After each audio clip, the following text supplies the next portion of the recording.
we're here, we're in the kids' bathroom, and we are excited to be talking to you guys all about this towel warmer. So this is gonna be 20 liters, so it's gonna be great for like 2 large towels, or you can mix pajamas, robes, blankets, anything like that in there to get it nice and toasty. So it's gonna be 20 liters. The one thing I really like with this is the ease of it. Literally, you plug it in, and you open it up, and then there's an on button. Like, that is it. Like, there's nothing else to it. You don't have to like do all these different settings. There's no app. Like, it's literally just plug it in and it works. So it's gonna be amazing because it's gonna start heating up within a minute, and it's gonna reach like that nice like toasty, like the max temperature in 6 minutes. So that way, if you are getting in the shower and you're like, oh, I want it right now, you put it in there, and by the time you're out, it's gonna be absolutely perfect.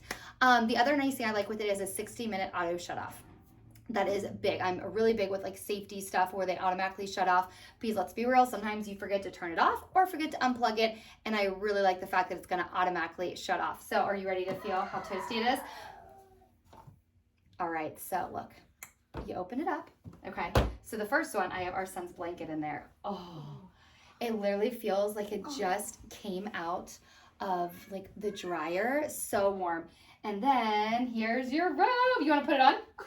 Yeah, it's so warm. It is so warm. So while she's getting it on, you guys, so look, this is what it looks like. So you can see what it looks like, just nice in there. And all you do is you put the stuff in, and it is so warm. Oh my gosh, this is warmer than my blanket. It is warmer than a blanket. Oh my gosh, it's so good. And the other nice thing is it doesn't leave those hot spots, so it's gonna get nice and warm throughout the whole entire thing. If you guys are looking for a very nice, easy towel warmer, you guys highly recommend this one. It is so nice, and I cannot wait to continue to put stuff in there, especially coming up into the winter. Oh my gosh, just to be able to lay down at nighttime with a nice warm blanket, or even like getting out of the shower, it's gonna be amazing. So do you like it? Mm-hmm. Yeah. All right. Well, thank you guys so much for watching the review, and I hope you guys found it helpful.